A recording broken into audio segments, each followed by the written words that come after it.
C'est bien de pouvoir mettre en avant ses compétences, mais il faut savoir que les compétences, ça ne différencie pas, parce que les compétences, ça s'apprend. Par contre, une histoire, une personnalité, des valeurs, une mission, une vision, personne ne pourra te la voler. Et à compétences égales, et avec une histoire particulière, c'est toi qui attireras les personnes avec qui tu as envie de travailler. Et ça m'arrive effectivement qu'il y ait des nanas qui m'écrivent en me disant « Ouais, cette personne, elle a dit ça de toi », des choses ultra cruelles parfois.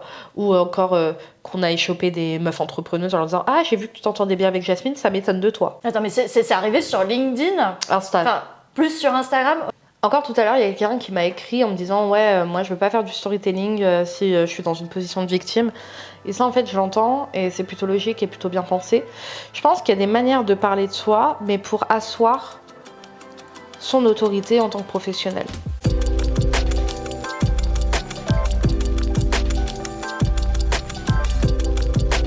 Hello et bienvenue dans le deuxième épisode de Marketing Pillow. Donc je suis en compagnie de Jasmine Twitou. Bah vas-y, je te laisse te présenter. Hello MF, j'espère que tu vas bien. C'est trop perturbant, j'ai envie de regarder la caméra.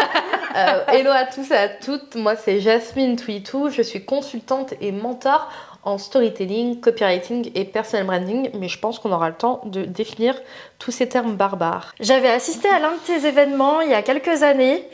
C'était Clémentine qui m'avait invitée. D'ailleurs, elle est juste derrière, Clem. J'en ai rien à branler de nous, mais oui, je m'en rappelle, c'était l'After Queen. D'ailleurs, on devrait le remettre au goût du jour, l'After Queen. Ouais, pourquoi pas. Incre.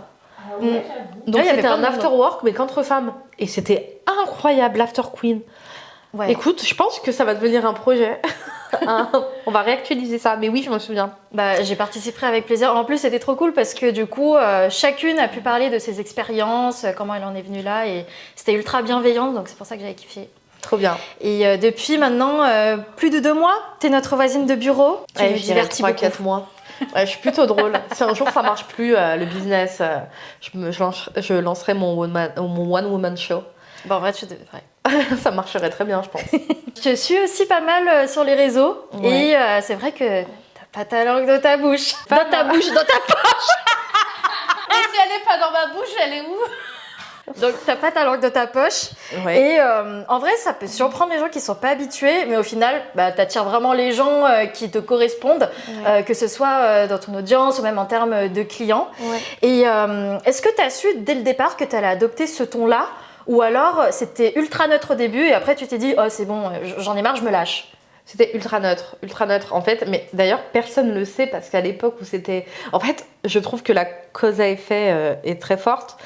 Personne ne sait qu'à la base, ma communication était très neutre, très lisse, parce que tout simplement, elle était tellement lisse et neutre que personne ne m'avait remarqué. Donc en fait, personne ne peut le savoir, sauf si je le dis. Mais effectivement, par exemple, sur Instagram, la dernière fois, j'y repensais, mes premiers contenus, il n'y avait pas de couleur. Si vous allez sur mon Insta aujourd'hui, vous verrez que c'est très pop, très bold, enfin, il y a vraiment un truc. Et mes premiers contenus, c'était, tu sais, c'était à la mode, le nude, marronné, ouais. Les petites images très girly et très douces qui ne me représentaient pas du tout. Et je pense que ça a mis quelques temps avant que je me rende compte que putain, en fait, j'y arrive pas, tout simplement, j'arrive pas à faire semblant. Et ça me demande beaucoup de performer. Mais c'est pas venu automatiquement. Je pense que inconsciemment, j'ai commencé de manière lisse. Et après, j'ai pris assez confiance en moi grâce à 2-3 expériences, 2-3 rencontres, et ensuite je me suis libérée. Mais moi je pense que l'entrepreneuriat c'est que des rencontres en fait, et que c'est à travers le regard des gens, le conseil d'autres consoeurs, que je me suis dit bon, arrête d'essayer de faire rentrer des carrés dans des ronds quoi, ou des ronds dans des carrés. Enfin bref, en tout cas, tu vois, ça sert à rien. Puis aujourd'hui, bah, de toute façon, ça fait aussi partie de ta marque. En fait, les gens, ils te reconnaissent aussi grâce à ce ton-là. Et au final, bah, justement, hier, tu nous demandais notre avis sur un passage dans ton post et tout, tu vois. Donc peut-être que je le mettrai voilà, en screen ici, le passage en question. Et en vrai, t'avais peur justement que ça puisse... être trop choquant, aux limites qu'on te banne à cause de ça, mais après, bah, en lisant tout le post, bah, on comprend qu'en fait, bah, y a un contexte autour, ça fait partie de toi, donc voilà, au final, c'est plus très choquant, quoi. Ouais, et puis en fait, faut se rendre compte aussi que j'ai pas full confiance en moi tout le temps et que je réfléchis parfois avant de publier un truc. Ça m'est déjà arrivé de publier un truc et de me dire est-ce que t'aurais dû le publier, peut-être de le supprimer quelques temps après. C'est pas fluide, c'est pas parfait, et j'aspire pas d'ailleurs à la perfection, ça m'attire pas plus que ça. Mais c'est pas super ultra facile de tout le temps être soi et de tout le temps être authentique. Ça coule pas de source et bon, on y reviendra, mais l'authenticité sans borne est incohérente avec le personal branding, par exemple. Le personal branding, c'est un choix, donc tu dois choisir. Donc je choisis, même quand j'utilise des mots très violents, comme tu as pu, ou très sexy, osé, comme hier, le post dont tu parles, qu'on affichera avec grand plaisir. Mais je fais quand même le choix, tu vois. Je sais qu'en parlant de cette manière, je vais rebuter certaines personnes et en attirer d'autres. Donc c'est des choix et ça demande une certaine... En fait, faire le choix, c'est aussi accepter... Il y a une expression que je perds, mais qui dit qu'en gros, quand tu fais un choix, c'est aussi accepter de perdre au champ. Je me rappelle plus, mais tu vois, c'est tout le temps une histoire de choix, en fait, de sélection. Et tu as déjà eu des accrochages avec des personnes à cause de ta manière de t'exprimer ou alors les sujets aussi que tu abordes sur les réseaux? Tu pourrais faire un petit montage, là. Ouais. Mais après, moi, j'ai le blocage qui est très, très, très facile. C'est-à-dire que je tergiverse pas. Moi, je suis pas là pour tortiller du cul chez toi. Comme dirait une de mes clientes, ah non, on va pas se prendre la tête. Tu me casses la tête. Je te casse la tête, tu me casses la tête. Je te dois rien, tu me dois rien. Puis en fait, moi, je suis désolée. Quand j'étais jeune, j'avais le temps. Je dis pas que je suis vieille, mais à 28 ans, déjà, j'ai du mal à répondre à mes amis. J'ai des potes à moi à qui j'ai pas répondu à des messages depuis genre 3-4 mois. Comment dire que si ça marche pas, toi et moi, s'il y a un post qui t'a pas plu, on va quand même pas rentrer dans une discussion. J'avais plus d'énergie avant. Aujourd'hui, ouais, je te bloque. Mais moi, je pense qu'il y a plein de gens qui peuvent pas me voir. D'ailleurs, quand même, on t'a déjà dit beaucoup de mal de moi ou pas? Non, Un peu. Non, souvent, les gens, ils me disent qu'ils aiment bien ton franc-parler, que t'as une personnalité qui les fait rire. Ouais, je suis très drôle par contre, mais ça Voilà, on l'a déjà dit. donc les gens, ils aiment bien, en vrai, ils aiment bien ton authenticité, parce qu'on parle tellement d'authenticité sur les réseaux, mais il y en a si peu finalement. Ouais, et puis aussi parfois, vu que les gens m'aiment pas, et ça c'est plus compliqué, pour être honnête, il y a pas longtemps j'en avais pleuré, j'avais fait une grosse crise, il y a quoi? Parce qu'en fait, quand t'as une grande gueule, tout le monde pense que tu te sens bien dans ta peau, que tu shines tout le temps. Je sais plus, il y a peut-être 2-3 mois, un mois même. C'était avant le ramadan peut-être? Pendant? Enfin bref, j'ai eu une grosse crise de larmes. Parce que on avait dit encore du mal de moi. Faut savoir en fait que quand les gens t'aiment pas, et ça arrive souvent vu que en fait c'est aussi un choix de pas être aimé par tout le monde.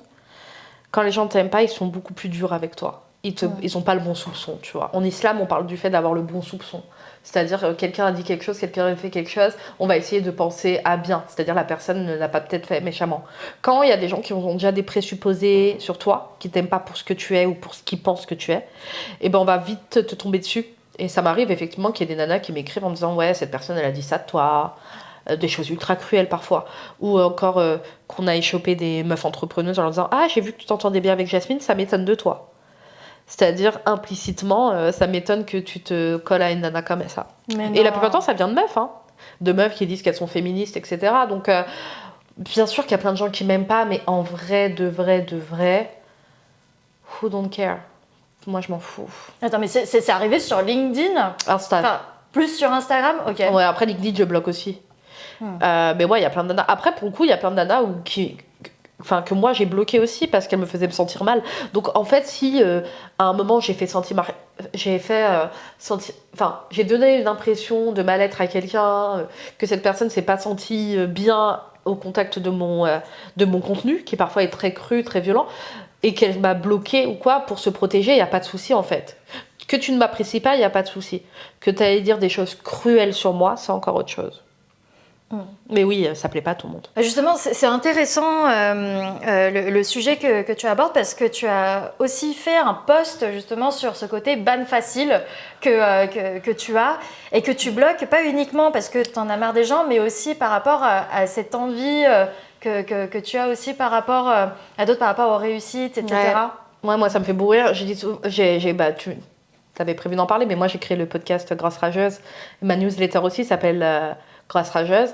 Et en fait, c'est vrai que moi j'ai le ban très facile, mais c'est pas contre la personne. Tu vois, sur Instagram, c'est un peu plus courant que sur LinkedIn. Tu vois, sur Instagram, t'as pas mal de posts qui disent ouais, Si cette personne, t'as envie de l'unfollow, un follow là. Si t'as envie de la suivre plus tard parce que tu te sens mieux, bah tu peux la suivre à nouveau. Et moi, j'ai un peu ce rapport-là aux réseaux sociaux. Les réseaux sociaux, ça se consomme rapidement, ça se jette aussi rapidement. Et c'est pas parce que je t'ai bloqué que je te déteste, que t'es mon ennemi number one. C'est juste qu'à ce moment-là, précis de ma vie, j'ai pas envie de lire ton contenu en fait. Il peut me renvoyer par exemple à un échec. Et je l'avais dit la dernière fois, il m'est arrivé de bloquer des personnes parce qu'à un moment précis de ma vie, elles me faisaient me sentir mal. Tout à l'heure, on disait ça de Clémentine, qui est une copine à moi, qui est une très bonne amie. Là, elle est en période de lancement, donc elle arrête pas de nous faire des contenus super top, de story et tout. Et tout à l'heure, je lui dis, mais meuf, c'est pas contre toi, mais je vais te mettre en sourdine, tu vois. Mais pas parce que je l'aime pas pour ce qu'elle est, la preuve. Enfin, c'est une amie. Mais là, à ce moment-là, son contenu me fait me sentir mal, me fait me dire que je suis pas assez, etc. Tu vois. Donc ouais, j'ai le... Arrête, enfin, je suis en train de penser que nos amis, notre famille et tout, on est là pour discuter, pour créer des belles relations. On va pas commencer à s'amuser, à dire à une personne, je suis désolée, il y a 3 mois, je t'ai bloqué parce que là, t'étais en lancement et ça m'a stressé. Enfin, prenez de la hauteur aussi. Ouais. Vous sentez pas attaqué. Et justement, voilà, tu parlais de ton podcast Grosse Rageuse. Du coup, dans ce podcast, tu vas sortir un petit peu de l'aspect technique de ton métier pour traiter de sujets un petit peu plus engagés. Et comment t'es venue l'idée de ce format ? En fait, c'est très très drôle parce que je crée très rarement du contenu très technique. Et d'ailleurs, je pense que parfois les gens, s'ils me connaissent pas ou s'ils se sont pas intéressés à mon contenu de fond en comble, ils doivent croire que je vends de la merde. Que c'est vraiment du bullshit parce que je crée très rarement du contenu très technique et pourtant j'ai des super et bons résultats avec mes clients. Il faut savoir que j'ai beaucoup de mal à créer du contenu technique parce que quand je suis en coaching et quand je crée du contenu, je préfère faire d'autres choses. Voilà, j'ai un peu plus de mal. D'ailleurs, on a déjà eu cette discussion, toi et moi, parce que toi, tu es très technique dans ton contenu et c'est trop bien. Mais tu vois, par exemple, je suis en masterclass, ok, je suis en coaching, ok, je suis en formation, ok. Mais parfois, j'aime être un peu plus libre dans mon contenu et puis après, j'ai toujours adoré créer, entre grosses guillemets, avec un grand C, donc c'est un peu large. Le podcast, pourquoi ? En fait, c'est que souvent, quand je fais des stories face cam, que je fais des lives, que je fais des masterclass, les gens me disent « Putain, mais Jasmine, t'es trop intéressante. » Oui, je sais. C'est trop cool, ton propos, etc. C'est trop sympa. Et en fait, même si j'écris très bien, les gens doivent se dire, mais elle se prend pour qui ? Même si j'écris très bien, il y a des émotions qui passent mieux par la voix, par le visage, par les expressions. Et je me suis dit que, ok, les stories, ça marchait bien. Les stories face cam, ça marchait bien. J'avais des retours super sympas. Et vu que je suis très instinctive, très impulsive, très nature, et ça manquait dans les podcasts. Tu vois, quelqu'un qui réfléchit pas, qui va pas se prendre la tête. Et donc, c'est comme ça que j'en suis arrivée à faire Grosse Rageuse, et puis ça s'appelle comme ça parce qu'en fait je suis une rageuse en général, mais je distingue beaucoup la jalousie de l'envie, et ça j'avais fait un post dessus. C'est pas parce que je rage sur le mot qui m'entoure que je suis envieuse, dans le sens je veux pas enlever aux gens ce qu'ils ont, tu vois. J'ai eu le permis parce qu'autour de moi tout le monde avait eu le permis, à aucun moment j'ai pensé cette personne ne le mérite pas. Je me suis juste dit, si cette personne elle peut l'avoir, je peux l'avoir aussi. Et donc c'est vrai que je suis pas parfaite, et donc je voulais créer un podcast un peu naturel où les gens apprendront à me connaître pour ce que je suis, et puis parfois on parle de choses techniques et puis parfois pas, donc en fait c'est la vie quoi. Justement, on va tourner un épisode de Grosse Rageuse juste après celui-là. Du coup, je vous spoil pas le contenu, voilà. Donc je vais revenir sur une phrase que tu m'as dite, et je m'en souviens parce que du coup ça m'a fait réfléchir, mais dans le bon sens. Tu m'as dit, est-ce que je peux te dire un truc ? Je t'ai fait, ouais, vas-y, dis-moi. J'ai commencé à flipper intérieurement. Et après, tu m'as dit, ton personal branding, il est éclaté. Et après, tu vois, au lieu de me braquer, je me suis dit, ok, c'est intéressant ce retour, parce que toi qui es experte en la matière, tu vois, qui forme les gens justement dans le personal branding, je me suis dit, allez, ok, vas-y, dis-moi tout. je t'ai dit ça, vas-y, dis-moi tout. Parce que je me suis dit que si tu dis ça, c'était pas pour rien. Et là, tu m'as dit que c'était très cool que je fasse des posts techniques, mais on voit pas trop des contenus sur moi, je me livre pas assez. Et du coup, ça m'a fait réfléchir dans le sens où je me suis dit, ah ouais, c'est vrai que je fais que des contenus techniques, donc peut-être pour me cacher un petit peu de certaines choses, donc on va y revenir après. Mais du coup, c'est quoi tes conseils pour arriver à parler de soi sur LinkedIn sans avoir ce côté cliché qu'on a sur le réseau ? Encore tout à l'heure, il y a quelqu'un qui m'a écrit en me disant ouais, moi je veux pas faire du storytelling si je suis dans une position de victime. Et ça en fait je l'entends et c'est plutôt logique et plutôt bien pensé. Je pense qu'il y a des manières de parler de soi, mais pour asseoir son autorité en tant que professionnel ou en tant que personne tout simplement. Donc se poser la question de ses valeurs. D'accord, ça on s'est vu et revu, mais aussi de sa mission, sa vision, pourquoi je fais des choses. Pourquoi j'ai décidé de faire ça? Pour apporter quoi dans la société? Effectivement, si tu n'as aucune valeur, que tu n'as rien à apporter dans la société, ça va être compliqué. Moi, je travaille avec des nanas qui veulent avoir des projets à impact. Donc, en fait, c'est vraiment se poser la question de ok, j'ai envie de faire quelque chose et de créer quelque chose de mes mains qui va dépasser ma propre existence et qui va apporter quelque chose au reste du monde. Qu'est-ce que c'est et comment je peux me permettre d'exister? Effectivement, toi, avec du recul, t'as pas de personne. Enfin, t'as un personal branding, mais qui est très très axé sur business. Et en fait, avec du recul, je sais pourquoi. C'est que lorsqu'on est dans des métiers type salarié, ou du moins lorsqu'on travaille pour une agence, et toi c'est ton cas avec Being the Skill, et ben en fait, ce qu'on met à profit de cette agence, c'est pas notre personnalité. C'est nos compétences. Et moi, j'ai accompagné pas mal d'anciens salariés qui ne savaient même pas comment valoriser leur personnalité, leurs différences, parce qu'en fait, ils se cachaient derrière leurs compétences. Parce que quand tu es salarié, on ne te demande pas waouh, quels sont les aspects de ta personnalité qu'on pourrait mettre au centre de ta valorisation personnelle et professionnelle afin d'engager un minimum de personnes autour de toi.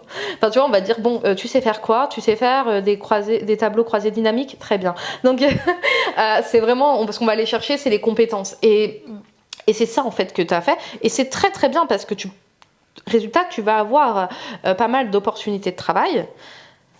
Mais le problème, c'est qu'à armes égales et à connaissance égale, et t'imagines bien que t'es pas la seule à connaître tout ce que tu connais, bah tu feras pas le poids avec quelqu'un qui aura misé sur sa personnalité. Donc c'est bien de pouvoir mettre en avant ses compétences, mais il faut savoir que les compétences, ça ne différencie pas, parce que les compétences, ça s'apprend. Par contre, une histoire, une personnalité, des valeurs, une mission, une vision, personne ne pourra te la voler. Et à compétences égales, et avec une histoire particulière, c'est toi qui attireras les personnes avec qui tu as envie de travailler. Et justement, tu avais fait une vidéo super intéressante sur comment parler de soi sur LinkedIn sans avoir ce côté, tu vois, genre on poste une photo et on parle dans le vent justement de ce qui nous est arrivé, je sais pas, moi, par exemple pendant le petit déjeuner. Et tu disais que pour parler de soi efficacement sur LinkedIn, enfin pour faire un bon storytelling, il faut savoir connecter son background avec son travail, ouais. sa vision, ses valeurs, etc. Ouais, moi ça me fout en l'air de voir des gens qui sont dans le storytelling et qui disent ouais, alors pour faire du storytelling, il faut faire une story face cam en disant que ce matin t'as mangé ça au petit déjeuner. Ça me fout en l'air parce qu'en fait, je sais pas de quoi on parle. Est-ce qu'on parle de business ou est-ce qu'on est en train de parler avec quelqu'un qui doit écrire un roman? Moi, j'accompagne pas les auteurs. Moi, mon but à la fin, c'est qu'avec ton histoire, on puisse attirer ta cible. Donc, le gros challenge, c'est de réussir dans la vie de tout. Alors, tu as deux types de storytelling. Tu as le brand storytelling, où là, en fait, ça va être ta backstory. Donc, pourquoi tu es devenu la personne que tu es et l'entrepreneur que tu es. Effectivement, c'est très intéressant de se demander, OK, qu'est-ce que j'ai vécu? Qu'est-ce qui est venu me challenger? Et en quoi c'est lié à ce que je vends aujourd'hui? C'est-à-dire, je sais pas, je me suis sentie... j'ai été dans une relation toxique, je me suis sentie parfois moindre, parfois on m'a donné l'impression que parce que j'étais une femme, je méritais pas telle chose, ou je me suis sentie désalignée, au travail on me laissait pas être créative. Ok, aujourd'hui je suis brand designer et j'accompagne les entrepreneurs à faire preuve de créativité et à montrer toute leur personnalité, par exemple. Tu vois, toujours un petit peu une cause à effet entre le conflit que j'ai vécu et la solution que je propose. Ok, ça c'est la backstory. Après, tu as le storytelling de contenu, c'est-à-dire le storytelling de tous les jours. Là, tu n'es pas forcément obligé de faire un lien tout le temps avec son travail. C'est sympa de temps en temps, il n'y a pas de souci, mais tu peux aussi faire un lien tout simplement avec tes valeurs, avec quelque chose qui va faire en sorte qu'on en apprend un peu plus, sur toi. Par exemple, ce matin, j'étais en coaching avec Bérangère Gonzalez. On a parlé de son passé parce qu'elle avait été harcelée et comment aujourd'hui son harcèlement est à l'origine de sa force. Et avant, sa différence était critiquée. Aujourd'hui, c'est ce qui lui permet de se différencier. Donc, tu as deux types de storytelling. Mais effectivement, il faut toujours que tu apportes parler de toi pour parler de toi, c'est nul. Donc, en fait, moi, je garde toujours une phrase, parce que je suis littéraire à la base. mais un verre de Rimbaud qui dit je, donc J-E, est un autre. À partir du moment où tu as ça dans la tête, donc je, la première personne du singulier, est un autre, tu sais que quand tu parles de toi, tu dois parler des autres. Si tu parles de toi pour parler de toi, bah ouvre un journal intime, mais n'écris pas sur LinkedIn. Ouais, toujours apporter de la valeur en conclusion. Voilà, c'est vraiment le plus important, peu importe si tu parles de toi, de ta vision par rapport au travail, etc. Et d'ailleurs, ça me fait une très bonne transition sur le sujet suivant. Et du coup, je t'en parlais un petit peu en off. Et justement, on en parlait un tout petit peu quand tu me disais justement, voilà, par rapport au personal branding, qu'il faudrait un petit peu plus parler de moi. Et je dis ça pour moi, mais je suis sûre qu'il y a d'autres personnes qui sont dans le même cas. Et peut-être que toi aussi, tu l'as vécu. Mais par exemple, tu vois, il y a des sujets que je voulais aborder sur LinkedIn qui sont un petit peu plus perso, tu vois, qui sont reliés par exemple à des événements douloureux que j'ai vécus, tu vois. Et en vrai, tu vois, je m'étais dit sur le moment, ok, c'est une bonne idée d'en parler, mais au moment de rédiger, je commence à bloquer et je me dis, non, en fait, je vais laisser tomber parce que j'ai l'impression que c'est trop perso. Est-ce que ça va vraiment apporter quoi que ce soit aux gens? Ok, peut-être que je vais extérioriser, peut-être qu'il y a des personnes qui ont vécu la même chose que moi, qui vont me faire des retours, etc. Tu vois, mais du coup, je me suis dit, ah non. Et en vrai, je pense que c'était peut-être plus de l'appréhension qu'autre chose.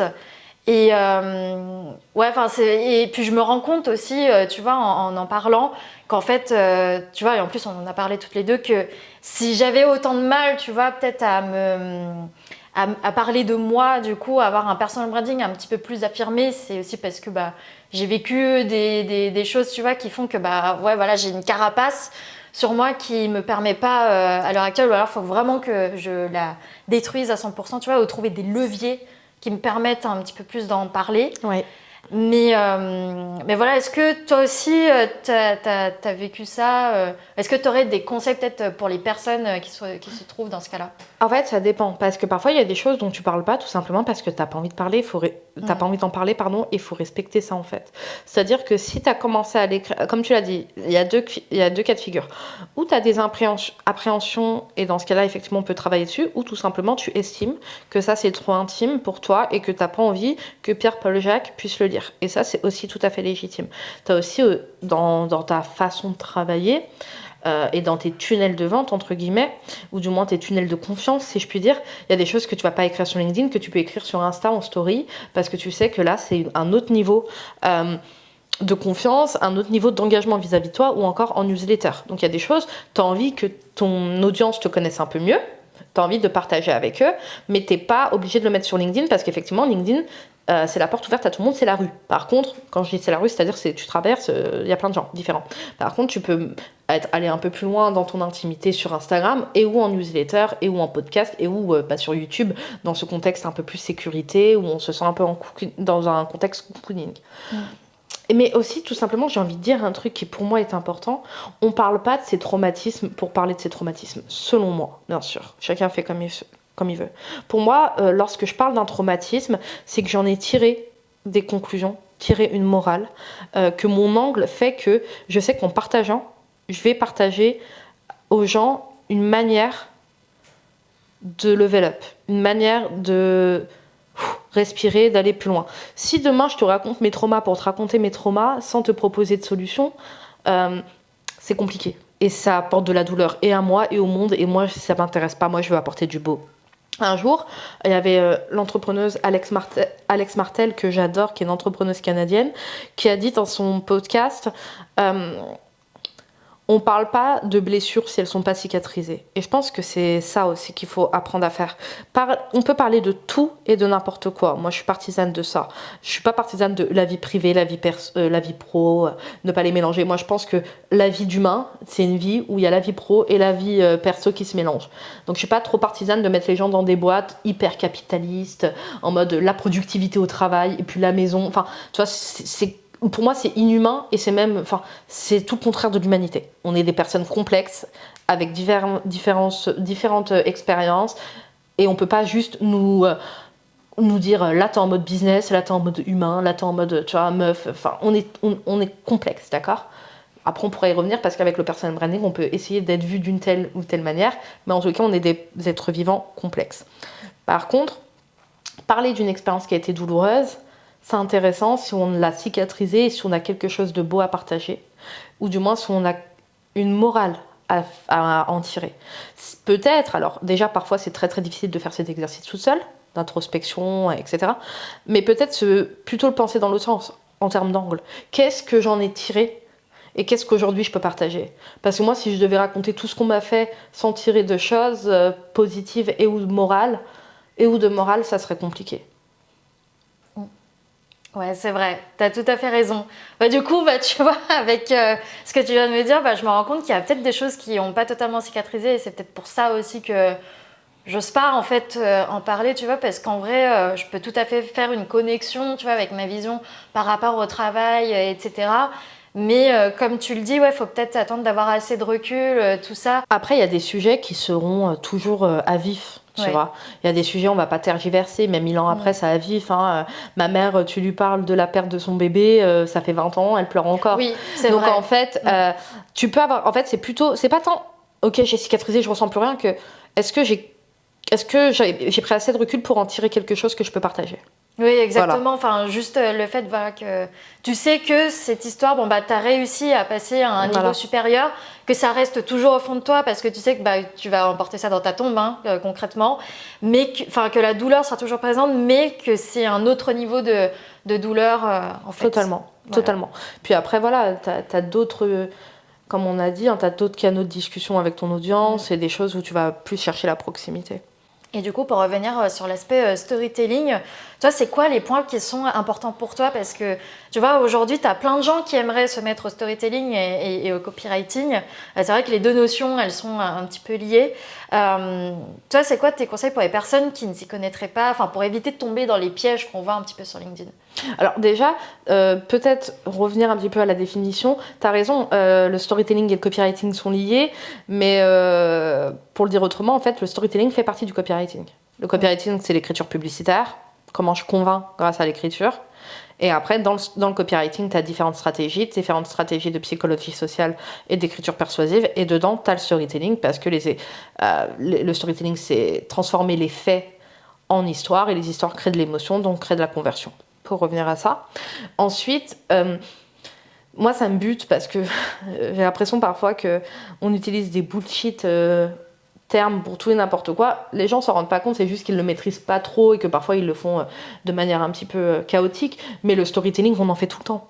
Quand t'appelles ton mec en lui disant « Oh là là, faut que je te raconte au travail, il s'est passé ça », tu fais du storytelling. Et d'ailleurs, la plupart du temps, tu rajoutes tes émotions, ton point de vue, ton interprétation, alors que dans les faits, ça s'est peut-être pas passé comme ça. Donc en fait, le storytelling, on en fait tout le temps. Faut juste se demander, ok, si on veut faire du storytelling de contenu, par exemple, pour entretenir notre podcast, notre newsletter, Instagram ou LinkedIn, c'est de se demander, ok, cette semaine, qu'est-ce que j'ai vécu? Qu'est-ce que ça m'a apporté? Qu'est-ce qui m'a apporté de la joie? Qu'est-ce qui m'a révolté? Et ensuite, tu dois tisser une histoire. Moi, mon prof, j'avais une de mes profs en littérature qui disait que même lorsqu'on écrivait une biographie, donc quelque chose qui avait vraiment existé, à partir du moment où on l'écrivait, ça devenait de la fiction.